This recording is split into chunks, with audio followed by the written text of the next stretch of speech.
Hello everyone. आज हम start कर रहे हैं कक्षा 10 का अध्याय 1, जिसका नाम है वास्तविक संख्या, रियल नंबर। तो ये जो वास्तविक संख्या है वो क्या होती है? दरअसल जो वास्तविक संख्या होती है वो इन 5 प्रकार की संख्याओं से मिलकर बनी होती है। कौन कौन सी 5 संख्या? प्राकृतिक संख्या, पूर्ण संख्या, पूर्णांक संख्या, परिमेय संख्या और अपरिमेय संख्या। इन्हीं 5 प्रकार की संख्याओं का जो समावेश होता है वो हमारा क्या कहलाता है? वास्तविक संख्या कहलाता है। तो पहले हम इन 5 प्रकार की संख्याओं के बारे में जानेंगे और फिर हम वास्तविक संख्या के बारे में चर्चा करेंगे। तो सबसे पहले है हमारी प्राकृतिक संख्या। प्राकृतिक संख्या के लिए मैंने यहाँ पर प्राकृतिक संख्या को दरअसल इंग्लिश में नेचुरल नंबर बोलते हैं। तो मैंने यहाँ पर क्या लिख दिया है? एन। नेचुरल नंबर मतलब प्राकृतिक संख्या। ये जो प्राकृतिक संख्या होती हैं वो 1 से चालू होती हैं, जैसे 1, 2, 3, 4, 5, 6 और ऐसे ही चलती जाती हैं। 1 से स्टार्ट होती हैं प्राकृतिक संख्या। मैंने यहाँ अलग से भी लिख दिया है 1, 2, 3, 4 और ये इन्फिनिटी का निशान है, मतलब अनंत। ऐसे ही चलती जाएंगी ये। तो ये हमारी कौन सी संख्या होती हैं? प्राकृतिक संख्या होती हैं। अब नंबर 2 पर आती है हमारी पूर्ण संख्या। पूर्ण संख्या को इंग्लिश में क्या बोलते हैं? Whole number. इसलिए मैं इसको कैसे रिप्रेजेंट कर रहा हूँ? W से। इसके अंदर क्या होता है? जितनी प्राकृतिक संख्या होती हैं वो भी आ जाती हैं और इसके अलावा एक नया अंक आ जाता है। कौन सा वाला? 0। तो जो हमारी पूर्ण संख्या होती हैं वो कहाँ से स्टार्ट होती हैं भैया? 0 से स्टार्ट होती हैं। इसके अंदर कौन कौन आएगा? 0 आएगा, 1 आएगा, 2 आएगा, 3 आएगा। मतलब जितनी प्राकृतिक संख्या हैं वो पूर्ण संख्या भी होती हैं। मतलब पूर्ण संख्या के अंदर प्राकृतिक संख्या भी आपकी आ जाती है। यहाँ से सर्कल से भी समझ सकते हैं कि जो यहाँ पर मैंने जो पूर्ण संख्या का सर्कल बनाया है उसके अंदर ये प्राकृतिक संख्या का भी सर्कल आ गया है। इसलिए जितनी भी हमारी प्राकृतिक संख्या है वो पूर्ण संख्या भी होंगी। नंबर 3 पर आती है हमारी पूर्णांक संख्या। इनको इंग्लिश में बोलते हैं इंटीजर नंबर। तो जो पूर्णांक संख्या होती हैं वो क्या करेंगी? इन पूर्णांक संख्या के अंदर ये 2 प्रकार की जो प्राकृतिक संख्या और पूर्ण संख्या है ये भी आ जाती हैं। और इसके अलावा जो माइनस वाली संख्या होती हैं वो भी आती हैं, जैसे कि हमारा -5, -4, -3, -2, -1। ये जितनी भी माइनस की संख्या होती हैं वो क्या होते हैं? पूर्णांक होते हैं। और इसके अलावा ये जो ऊपर 2 प्रकार की संख्या मैंने लिखी ना, पूर्ण संख्या और प्राकृतिक संख्या, ये भी पूर्णांक कहलाते हैं। तो ये जो पूर्णांक होते हैं ना, ये 2 प्रकार के होते हैं। जो यहाँ पर माइनस वाले दिख रहे हैं आपको, इन्हें ऋणात्मक पूर्णांक मतलब नेगेटिव इंटीजर बोला जाता है। और यहाँ पर जो प्लस के दिख रहे हैं ना, ये आपके कौन से? धनात्मक पूर्णांक मतलब पॉजिटिव इंटीजर कहलाते हैं। समझ गए? ये आपकी कौन सी संख्या होती है? पूर्णांक संख्या। पूर्णांक संख्या के अंदर आपकी पूर्ण संख्या और प्राकृतिक संख्या भी आ जाती हैं। तो ये रैशनल नंबर क्या होता है? परिमेय संख्या की जो डेफिनेशन है मैंने यहाँ पर लिख दी है। परिमेय संख्या का मतलब होता है वे संख्या जिन्हें हम P/Q के रूप में लिख सकते हैं। जिन्हें हम P/Q के रूप में लिख सकते हैं का मतलब ये है, ऐसी संख्या जो बटे में लिखी जा सकें या जो पहले से ही बटे में लिखी हों, हमारी कौन सी संख्या कहलाती हैं? परिमेय संख्या कहलाती हैं। जैसे कि फॉर एग्जाम्पल 1/2 आपकी कौन सी संख्या है? परिमेय संख्या है। 3/10 आपकी कौन सी संख्या है? परिमेय संख्या, क्योंकि ये बटे में लिखा है। अब एक महत्वपूर्ण बात हमें यहाँ पर ध्यान रखनी है। जो परिमेय संख्या होती है उसके अंदर आपकी प्राकृतिक संख्या भी आ जाती है, उसके अंदर आपकी पूर्ण संख्या भी आ जाती हैं और उसके अंदर आपकी पूर्णांक संख्या भी आ जाती हैं। मतलब जितनी संख्या प्राकृतिक, पूर्ण और पूर्णांक होती हैं वो परिमेय संख्या भी होती हैं। अच्छा, ऐसे कैसे होती हैं देख लेते हैं अपन इसको। जैसे कि हमारा ये -1 है। -1 आपसे पूछूं मैं क्या है तो आप तो बोल दोगे ये पूर्णांक है, ऋणात्मक पूर्णांक है। मैंने अभी आपको बताया था। लेकिन हम इसके बट्टे में क्या लिख सकते हैं? 1 लिख सकते हैं। तो ये बट्टे में लिखा गई ना। जो संख्या बट्टे में लिखा सकती है वो कौन सी संख्या होती है? परिमेय संख्या होती है। इस कारण यहाँ पर -1 आपकी पूर्णांक भी होगी और यहाँ पर -1 आपकी परिमेय संख्या भी होगी। इसके अलावा 3.14 है। तो ये देखिए, इसके बटे में हम क्या लिख सकते हैं? 1। और मैं दशमलव हटा के कितने 0 बढ़ा लूँगा? 1। ये भी बट्टे में लिखा गई। तो इस कारण ये भी कौन सी संख्या होगी? हमारी परिमेय संख्या होगी। इसके अलावा जैसे कि 0 है। 0 आपकी कौन सी संख्या होती है? पूर्ण भी होती है, पूर्णांक भी होती है कि नहीं? लेकिन मैं इसके बटे में क्या लिख सकता हूँ? 1 लिख सकता हूँ। हर संख्या के बटे में मैं 1 लिख सकता हूँ। तो ये भी आपकी बटे में लिखा गया, इसलिए ये भी कौन सी संख्या है? परिमेय संख्या है। जैसे ये 4 है। 4 आपसे पूछूं कौन सी संख्या है तो आप बोलोगे ये प्राकृतिक संख्या भी है, ये पूर्ण संख्या भी है और ये पूर्णांक भी है। और मैं इसके बटे में 1 लिख सकता हूँ, बटे में लिखा गई, इसलिए कौन सी संख्या भी है? परिमेय संख्या भी है। अब लास्ट पढ़ते हैं। लास्ट है हमारी अपरिमेय संख्या। इसे बोलते हैं इरेशनल नंबर। इसका भैया सीधा सा फंडा है। परिमेय संख्या की अपोजिट अपरिमेय संख्या होती है। परिमेय संख्या का मतलब क्या होता है, जिन्हें हम बट्टे में लिख सकते हैं वो आपकी परिमेय संख्या है, और हम जिनको बट्टे में नहीं लिख सकते वो संख्या कौन सी संख्या होती है, अपरिमेय संख्या कहलाती है। जैसे कि √2 हुआ आपका, √3 हुआ आपका, √5 हुआ आपका, पाई हो गया। इस टाइप की जो संख्या होती हैं ये कौन सी संख्या होती हैं, अपरिमेय संख्या होती हैं। आइए इनको भी जरा अपन उदाहरण से समझ लेते हैं। जैसे कि हमारा √2 है, अब आप सोच रहे होंगे कि इसको बट्टे में क्यों नहीं लिख सकते, अच्छी खासी तो है, √2 अपॉन में 1 लिख दो, हो गई परिमेय संख्या। लेकिन जो √2 का ओरिजिनल आंसर होता है ना, अगर हम √2 को सॉल्व करें, इसका वर्गमूल निकालें, इसका जो आंसर आएगा वो इस टाइप से आता है 1.414, और ऐसे ही ये चलता जाता है, कभी ख़त्म नहीं होता, चलता जाएगा, कभी ख़त्म नहीं होगा। तो √2 का जो मान होता है ना वो होता है 1.414 पॉइंट ऐसे ही चलता जाता है, कभी ख़त्म नहीं होता। अब दिक्कत क्या आती है, जैसे मैं इसके बट्टे में 1 लिख दूँ तो मुझे दशमलव हटानी पड़ेगी। अब मैं दशमलव हटाऊंगा तो दशमलव हटाने के बाद उतनी ही जीरो बढ़ाते हैं जितनी कि दशमलव के बाद अंक हों। तो यहाँ पर देखिए दशमलव के बाद कितने अंक हैं, 1 2 3, हमें पता ही नहीं है, चलते जा रहे हैं ना। तो यहाँ पर हम कितनी जीरो बढ़ाएं नीचे, कोई आइडिया नहीं है, इसलिए हम इसको बट्टे में नहीं लिख पाएंगे। यही सेम कहानी √3 के साथ भी होती है, यही सेम कहानी √5 के साथ भी होगी, √7 के साथ भी यही कहानी होगी। तो ये संख्या कौन सी होती हैं, आपकी अपरिमेय संख्या होती हैं, क्योंकि हम इनको बट्टे में नहीं लिख पाते हैं। इसके बाद जैसे कि मैं बोलूँ √4, तो √4 जरूर आप इसको अपरिमेय संख्या नहीं बोलें। ऐसा नहीं कि रूट के अंदर जो संख्या है वो अपरिमेय संख्या होती है ना, और उसके वर्गमूल के ऊपर डिपेंड करता है। तो यहाँ पर जो √4 होता है उसका आंसर क्या होता है 2, उसका वर्गमूल क्या होता है 2। अब 2 तो आराम से आप अपॉन में 1 लिख सकते हैं, इसलिए यहाँ पर √4 हुआ, √9 हुआ, ये जरूर आपकी परिमेय संख्या होंगी। अब सबसे कंफ्यूज करता है पाई। पाई को कुछ बोलते हैं परिमेय संख्या, कुछ बोलते हैं अपरिमेय संख्या। बड़ा ही कन्फ्यूजन क्वेश्चन रहता है कि पाई कौन सी संख्या है। तो यहाँ देखिए पाई को वो क्या लिखते हैं आप, 22/7। और मैं क्या कह रहा हूँ कि पाई यहाँ पर कौन सी संख्या होती है, अपरिमेय संख्या होती है। अब आप सोच रहे होंगे कि बड़े ही आसानी से मैंने आपको बेवकूफ़ बना दिया, क्योंकि यहाँ पर साफ साफ दिख रहा है कि पाई का मान क्या है, 22/7 है। 22/7 साफ साफ दिख रहा है, बट्टे में लिखा है। तो इस हिसाब से पाई को कौन सी संख्या होनी चाहिए, परिमेय संख्या होनी चाहिए, बट्टे में लिखा है। लेकिन भाई ऐसा नहीं है, ये जो पाई का मान 22/7 है ये इसका एक्यूरेट मान मतलब शुद्ध मान नहीं होता है। पाई का जो ओरिजिनल मान होता है, पाई का ओरिजिनल मान होता है 3.14, और ऐसे ही ये कभी ख़त्म ही नहीं होता, चलता जाता है, चलता जाता है। मतलब किसी भी मैथमेटिशियन ने आज तक पाई का ओरिजिनल मान पॉइंट के बाद निकाल ही नहीं पाया, चलता जाता है, ख़त्म ही नहीं होता। अब ये ख़त्म ही नहीं होता तो इसके बट्टे में 1 नहीं लिख सकते, क्योंकि दशमलव हटा के कितनी जीरो बढ़ाएंगे मुझे पता नहीं है। हाँ, अकेला मैं 22/7 की बात करूँ तो 22/7 यहाँ पर परिमेय संख्या है, लेकिन ये 22/7 पाई का ओरिजिनल मान नहीं होता है। अगर मैं पाई की बात करूं तो पाई आपकी यहाँ पर अपरिमेय संख्या ही होगी, क्योंकि जो पाई का मान होता है वो ओरिजिनल मान 3.14, और ऐसे ही पॉइंट पॉइंट चलता जाता है, कभी ख़त्म नहीं होता। अब आपके दिमाग में क्वेश्चन आ रहा होगा, जब पाई का मान 3.14 होता है तो हम 22/7 क्यों रखते हैं, 22/7 क्यों मानते हैं? क्योंकि जो 22/7 का आंसर आता है, अगर मैं इसको सॉल्व करूँ, 7 का 22 में भाग दूँ, तो ये कुछ हद तक, कुछ अंकों तक पाई के मान के कैसा आएगा, बिल्कुल समान आएगा। तो हमारी जो गणितीय गणनाएं होती हैं उनको इजी बनाने के लिए, सरल बनाने के लिए पाई का मान 22/7 भी यूज किया जाता है। लेकिन इसका मतलब ये बिल्कुल भी नहीं है कि पाई यहाँ पर आपकी परिमेय संख्या होगी। तो पाई यहाँ पर आपकी कौन सी संख्या होगी, अपरिमेय संख्या होगी। तो ये हमारी 5 प्रकार की संख्या थी। अब जो हमारी 5 प्रकार की संख्या है, इन्हीं 5 प्रकार की संख्याओं से मिलकर हमारी कौन सी संख्या बनी होती है, वास्तविक संख्या बनी होती है। मतलब यहाँ पर जितनी संख्या लिखी, हम अभी गणित में कक्षा 10 में जितनी भी संख्या पढ़ेंगे वो सभी वास्तविक संख्या होती हैं। वास्तविक संख्या की डेफिनेशन क्या है, वे संख्याएं जिन्हें हम संख्या रेखा मतलब नंबर लाइन पर प्रदर्शित कर सकते हैं क्या कहलाती हैं, वास्तविक संख्या कहलाती हैं। मतलब हमारी एक नंबर लाइन होती है, इसे संख्या रेखा बोला जाता है। यहाँ पर 0 होता है, यहाँ पर माइनस वाली संख्या लिखी होती है, और यहाँ पर प्लस वाली संख्या लिखी होती है। तो वास्तविक संख्या को इस संख्या रेखा पर निरूपित कर सकते हैं, ये क्या कहलाती हैं, वास्तविक संख्या कहलाती हैं।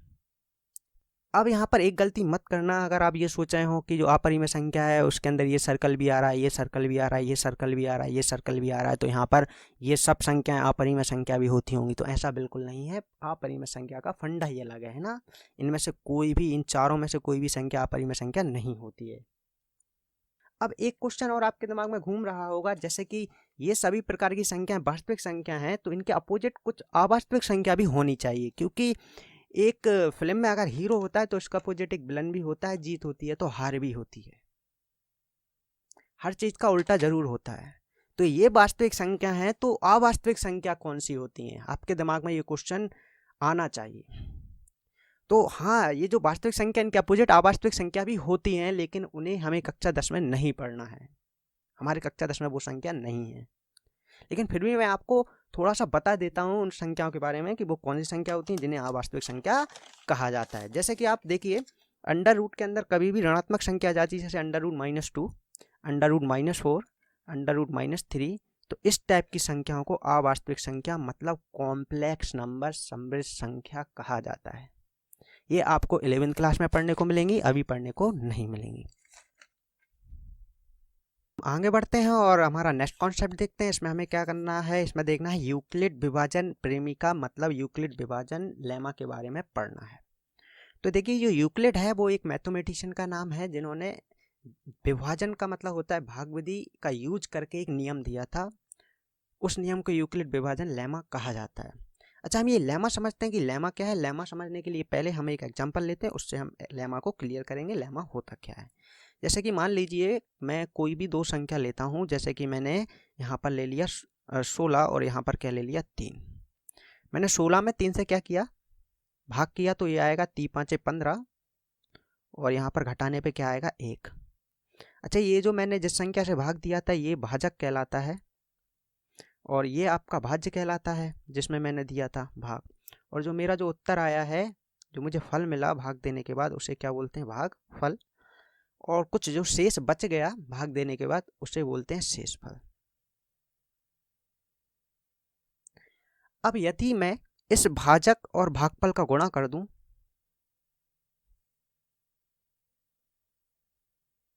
और ये जो हमारा शेष फल आया है उसको जोड़ दूं,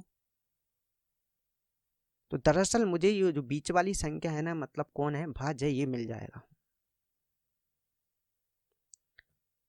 आप करके भी देख सकते हैं, जैसे ये 3 है और ये क्या है 5 है, 3 और 5 का गुणा करें और शेष क्या है 1, इसको क्या कर दें, जोड़ दें, तो हमें बीच वाली संख्या मतलब कौन मिलना चाहिए, 16 मिलना चाहिए। तो देखिए 3 5 15, 15 में 1 जोड़ देते हैं तो क्या हो जाता है 16। तो आपको बीच वाली संख्या मतलब क्या मिल रहा है, भाज्य मिल रहा है। अगर इसी नियम को मैं वेरिएबल रूप में लिख दूं, मतलब इसको मान लूं मैं a और इसको मान लूं मैं b, और मेरा जो आंसर आया है इसको बोल देता हूं मैं q, और जो मेरा शेषफल आया है उसको क्या बोल देता हूं मैं r। अगर मैं इसको वेरिएबल रूप में लिखूंगा तो क्या कहलाएगा, ये b और q का मैंने क्या किया था, इनटू किया था, और मेरा जो शेषफल था उसको क्या किया था, जोड़ा था, r को मैंने जोड़ा था, तो मुझे बीच वाली संख्या मतलब कौन मिला था, भाज्य मिला था। अब यहाँ पर एक बात ध्यान रखने वाली है कि हमारा जो शेषफल हमेशा बचता है, हमारा जो शेषफल बचता है ना, मतलब जो r बचता है, वो कभी भी भाजक से बड़ा नहीं बच सकता। हमारा शेषफल 0 बच सकता है लेकिन इससे छोटा ही बचेगा, या 0 से बड़ा बच सकता है। तो यहाँ पर मैं लिख रहा हूँ कि हमारा जो शेषफल है वो 0 बच सकता है या 0 के कैसा बच सकता है, बराबर, लेकिन हमेशा भाजक, भाजक यानी क्या, b से कैसा बचेगा, छोटा ही बचेगा। आप कितने भी भाग करके देख लें, हमेशा भाजक से शेषफल कैसा रहेगा, छोटा ही रहेगा या 0 रहेगा, बराबर भी नहीं होगा, क्योंकि अगर बराबर होगा तो फिर दोबारा भाग देना पड़ेगा। यहाँ पर मैंने ये जो फॉर्मूला लिख दिया, दरअसल इसी फॉर्मूला को, इसी नियम को यूक्लिड विभाजन लेमा कहा जाता है। यहाँ पर मैंने लेमा की डेफिनेशन भी लिखी है। अब हुआ क्या था, ये जो उन्होंने कॉन्सेप्ट दिया था यूक्लिड ने, इसका इस्तेमाल, ये प्रूव किया हुआ कथन है, इसका इस्तेमाल अन्य कथन को, अन्य सवालों को प्रूव करने के लिए किया जाता है। अभी हम कक्षा 10 में भी करेंगे, चैप्टर 1 में इसका यूज करके और अन्य क्वेश्चनों को प्रूव करेंगे। तो ये प्रूव किया हुआ कथन होता है। यहाँ पर मैंने प्रेमिका लेमा की डेफिनेशन लिख दी है। लेमा एक सिद्ध किया हुआ कथन होता है और इसे अन्य कथन को सिद्ध करने में प्रयोग किया जाता है। जो मैंने यहाँ पर समझाया था वो उदाहरण भी दे दिया है। किसी संख्या a में b से भाग देने पर हमें कुछ उत्तर मिलता है q और कुछ शेषफल मिलता है r। अब यदि मैं इस b और q का गुणा कर दूं और r को क्या कर दूं, जोड़ दूं, तो मुझे बीच वाली संख्या मिलती है, मतलब कौन मिलता है, a। और हमारा जो शेषफल है वो हमेशा 0 से बड़ा आएगा या 0 के बराबर आएगा, लेकिन b यानी भाजक से हमेशा कैसा आएगा, छोटा आएगा। इसे यूक्लिड विभाजन लेमा कहा जाता है। अब हम पढ़ते हैं हमारा नेक्स्ट कॉन्सेप्ट, इसका नाम है यूक्लिड विभाजन एल्गोरिथम। तो देखो यूक्लिड क्या है, मैथमेटिशियन का नाम है। विभाजन का मतलब होता है भाग विधि यानी डिवाइड करना, और एल्गोरिथम का मतलब होता है जैसे हम किसी समस्या को हल करते हैं, किसी भाग को हल करते हैं, तो जिन स्टेप्स का यूज करते हैं, जिन चरण का यूज करते हैं, उन चरण को एल्गोरिथम कहा जाता है। तो जो यूक्लिड विभाजन एल्गोरिथम है, दरअसल वो क्या काम करती है, यूक्लिड विभाजन एल्गोरिथम दो धनात्मक पूर्णांक का एचसीएफ निकालने की एक विधि है। तो हम क्या करेंगे, इसका यूज दो संख्याओं का एचसीएफ मतलब महत्तम समावर्तक निकालने के लिए करेंगे। अब ये एचसीएफ क्या होता है, महत्तम समावर्तक क्या होता है, इनको हम अभी सॉल्व करना सीखेंगे, सवाल कराऊंगा। मैं आपको ये भी बताऊंगा कि एचसीएफ क्या होता है, कैसे निकालते हैं, किन किन विधियों से निकालते हैं, इसके लिए हम कुछ सवाल करेंगे। अब चलिए आगे बढ़ते हैं और देखते हैं 1.1 का क्वेश्चन नंबर 1।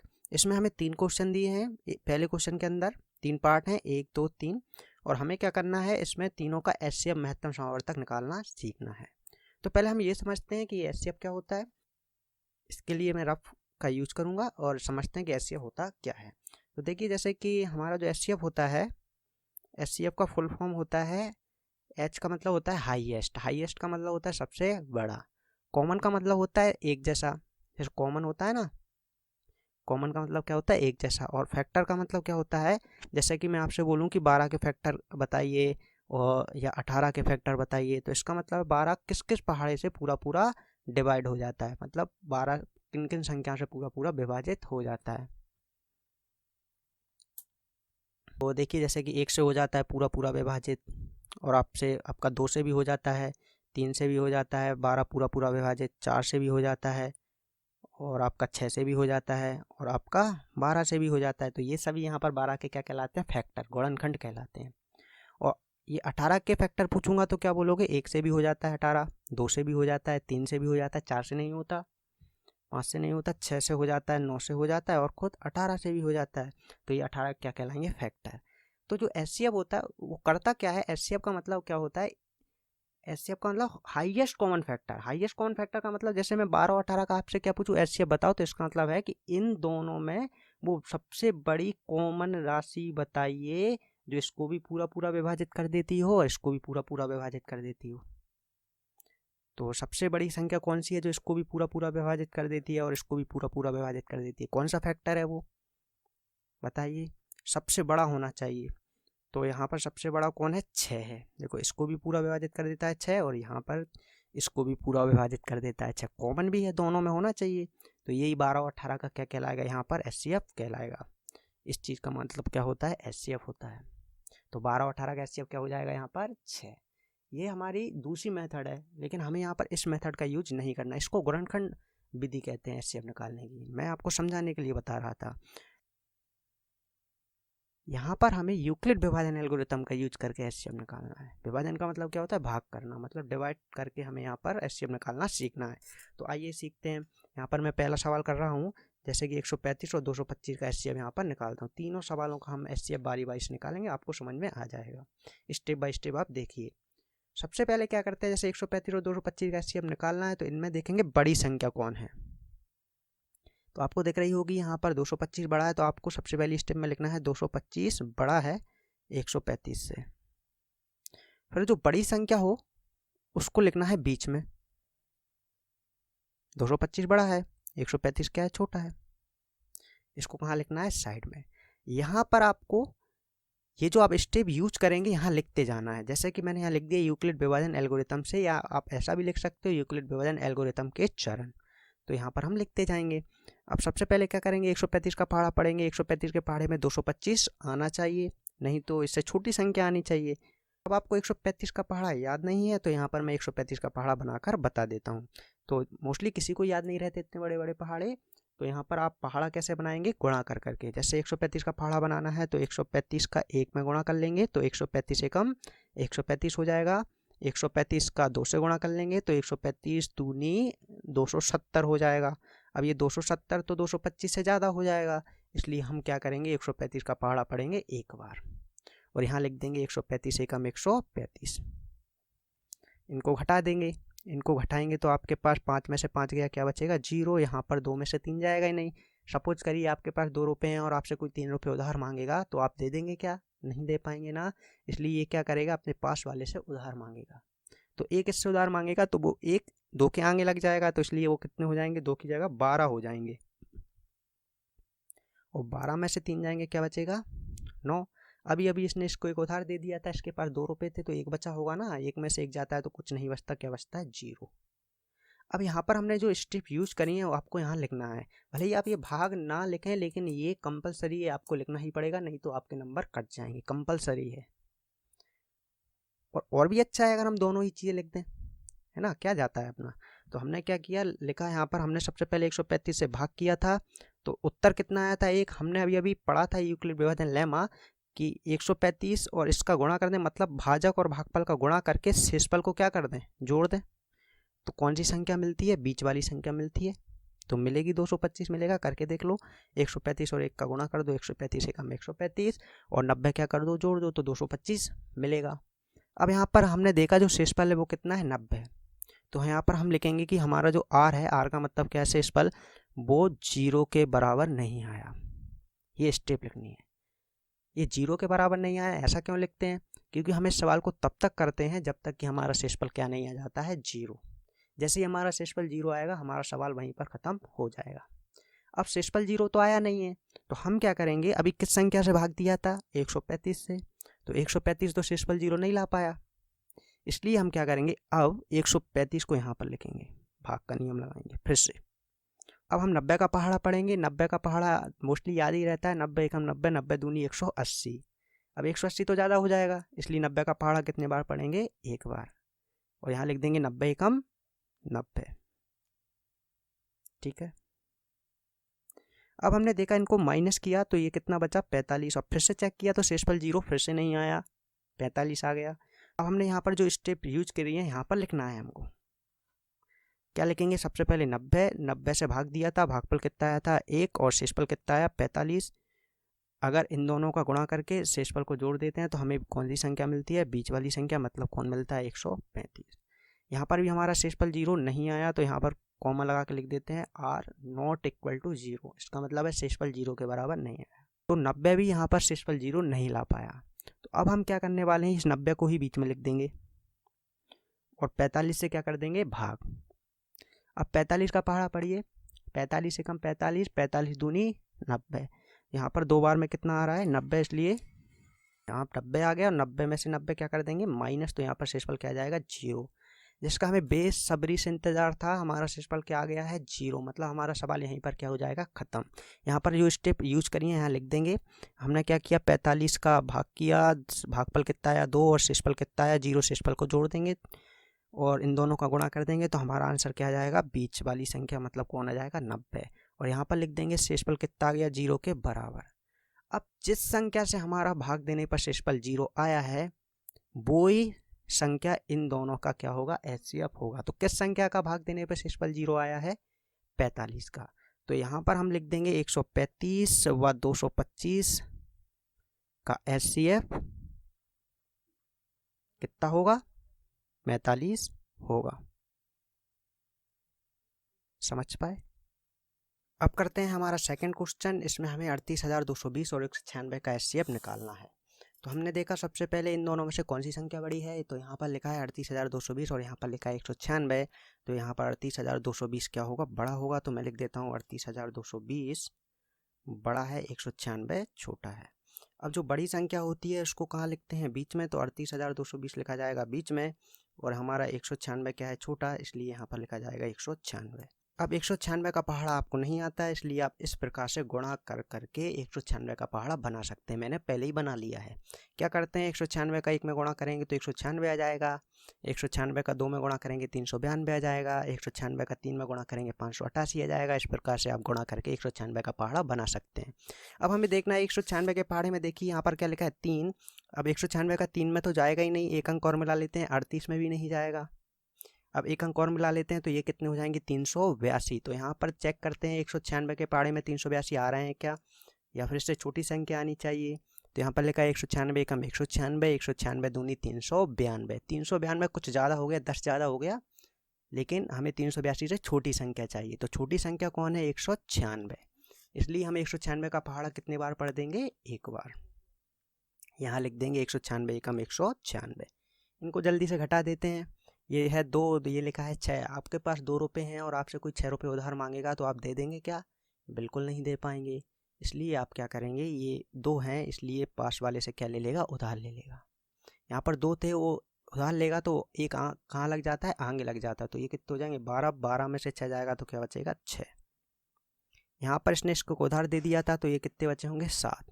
अब 7 में से 9 भी नहीं जाते, इसलिए ये पास वाले से उधार ले लेगा, ये हो जाएंगे 17, 17 में से 9 जाएगा तो क्या बचेगा?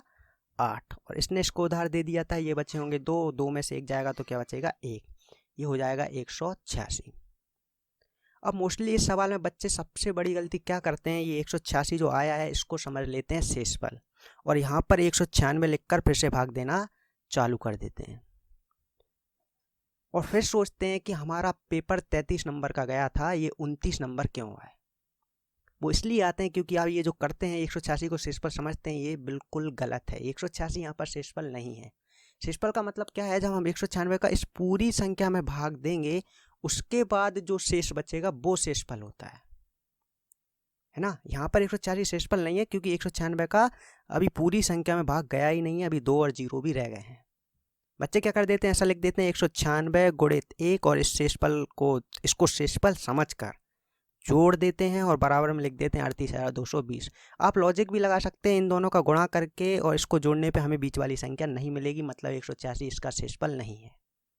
क्यों नहीं है? क्योंकि 196 का केवल अभी 3 अंकों में ही भाग गया है, अभी 2 अंक और रह गए, उनमें भी देना है।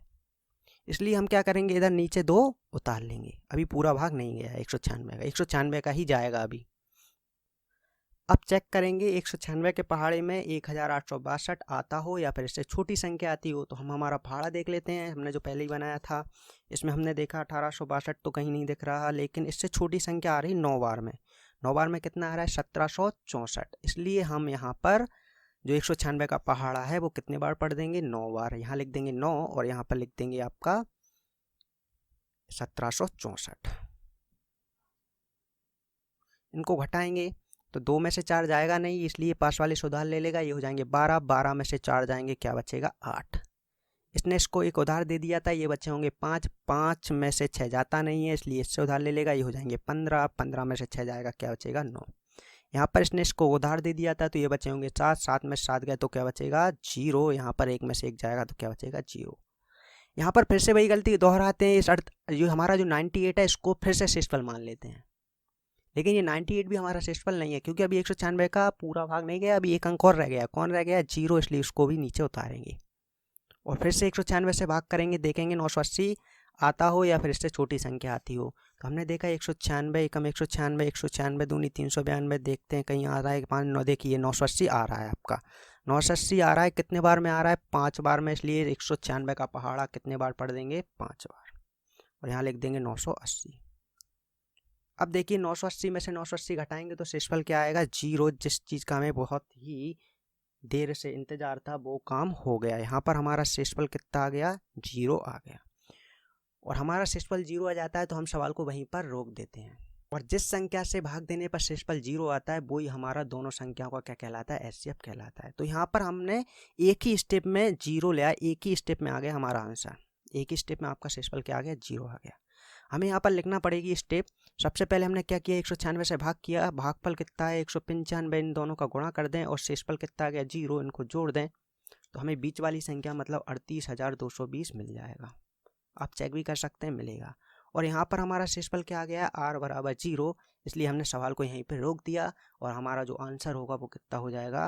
196। तो हम यहाँ लिख देते हैं 38,220 बाई 196 का HCF कितना होगा? 196 होगा।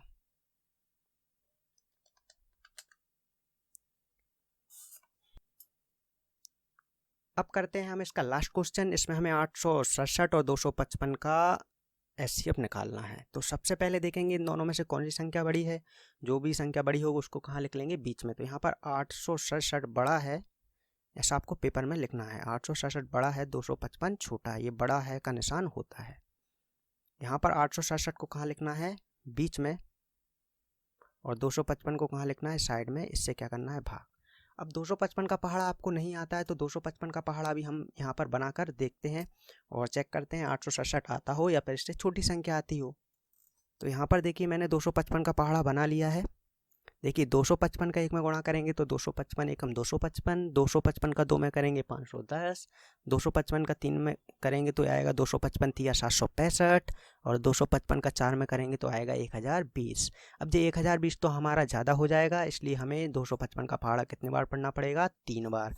तो यहाँ पर हम 255 का पहाड़ा 3 बार पढ़ देते हैं। यहाँ लिख देते हैं 3, और 3 बार में कितना आ रहा है हमारा, 765। अब जल्दी से इनको घटा के देखते हैं क्या आता है। 7 में से 5 जाएगा, क्या बचेगा, 2, और 6 में से 6 जाएगा तो क्या बचेगा, 0, और 8 में से 7 जाएंगे तो क्या बचेगा, 1। क्या हमारा शेषफल 0 आया, नहीं आया। क्या हमारा 102 शेषफल है, तो हाँ बिल्कुल 102 हमारा 102 हमारा शेषफल ही है, क्योंकि 255 कोई भी अंक नहीं बचा जैसे हमने भाग ना किया हो। ऐसा कोई अंक लिखा है क्या आगे, नहीं लिखा, मतलब 867 में ही तो भाग किया 255 का, कोई अंक नहीं बचा, मतलब 102 हमारा क्या होगा, शेषफल होगा। यहाँ पर हमें स्टेप भी लिखनी है, वो 255 गुणित 3, क्योंकि 255 से भाग दिया था, भागफल कितना आया, 3, और हमारा ये जो 102 है वो क्या है, शेषफल। अगर हम इसको जोड़ दें तो हमें बीच वाली संख्या मतलब कौन मिलेगा, 867 मिलेगा। और यहाँ पर हमारा शेषफल 0 नहीं आया तो मैं लिख देता हूँ r नॉट इक्वल टू 0, मतलब r का मतलब क्या है, शेषफल 0 के बराबर नहीं आया। अब 0 के बराबर नहीं आया इसलिए हमें सवाल को आगे भी करना पड़ेगा।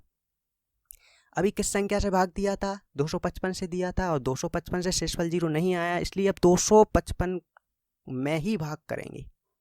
और किस संख्या से भाग करेंगे, 102 से। अब 102 का पहाड़ा फिर से बना लेते हैं भैया, 102 का पहाड़ा नहीं आता तो देखिए 102 एकम 102, 1 में गुणा किया, 102 का 2 में करेंगे तो 204, और 102 का 3 में करेंगे तो आएगा 306। अब ये 306 तो आपका ज़्यादा हो जाएगा, इसलिए 102 का पहाड़ा कितने बार पढ़ेंगे, 2 बार। 2 बार में क्या आएगा आपका, 204। तो हमने यहाँ लिखा 102 दूनी 204। अब 255 में से 204 आप डायरेक्ट भी घटा सकते हैं, छोटी सी संख्या है ऐसे भी घटा सकते हैं। 5 में से 4 गया, क्या बचेगा, 1, 5 में से 0 जाएगा तो बचेगा 5, और ये कुछ नहीं बचेगा। तो यहाँ पर ये हमारा 51 क्या है, शेषफल है। यहाँ पर जो हमने किया है भाग, इसको यहाँ लिखना है, स्टेप लिखनी पड़ती हैं। तो हम लिखेंगे 102 से भाग किया था, भागफल कितना आया था, 2, और शेषफल कितना आ गया, 51, मतलब 51। अगर हम भाजक और भागफल का गुणा करके शेषफल को जोड़ देते हैं तो हमें बीच वाली संख्या मिलती है। बीच वाली संख्या मतलब कौन मिलेगा, 255। यहाँ पर भी हमारा शेषफल 0 नहीं आया, इसलिए हमें सवाल को आगे भी करना पड़ेगा। अभी किस संख्या से भाग दिया था, 102 से दिया था, शेषफल 0 नहीं आया, इसलिए अब 102 में ही भाग दिया जाएगा। और किस संख्या से भाग करेंगे, 51 से। अब 51 का पहाड़ा तो छोटा सा ही होता है, बना लीजिए 51 एकम 51, मन में ही पढ़िए 51 एकम 51, 51 दूनी 102 आ रहा है। 51 के पहाड़े में 2 बार में कौन आ रहा है, 102, इसलिए हम क्या करेंगे, 51 का पहाड़ा कितने बार पढ़ देंगे, 2 बार, और यहाँ लिख देंगे 51 दूनी 102। अब 102 में से 102 घटाएंगे तो हमारा जो शेषफल आएगा वो कितना आ जाएगा, 0। इसी चीज़ का हमें इंतजार था कि कब शेषफल 0 आता है, हम सवाल को ख़त्म कर देंगे। तो हमारा शेषफल क्या आ गया, 0। और यहाँ पर हम वो स्टेप भी लिख देंगे। तो यहाँ लिखेंगे 51 से भाग दिया था, भागफल कितना आया, 2, और शेषफल क्या आया, 0। तो अगर हम 51 और 2 का गुणा कर दें, शेषफल को क्या कर दें, जोड़ दें, तो हमें बीच वाली संख्या यानी कौन मिलना चाहिए, 102 मिलना चाहिए। आप चेक भी कर सकते हैं मिल रहा है। और यहाँ पर हमारा जो शेषफल है वो क्या आ गया, r बराबर 0। और जब r बराबर 0 मतलब हमारा शेषफल 0 आ जाता है तो हम सवाल को वहीं पर रोक देते हैं।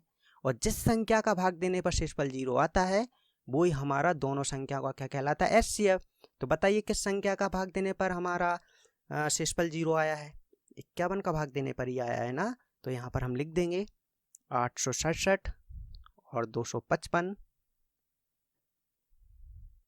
का HCF क्या होगा, 51 होगा।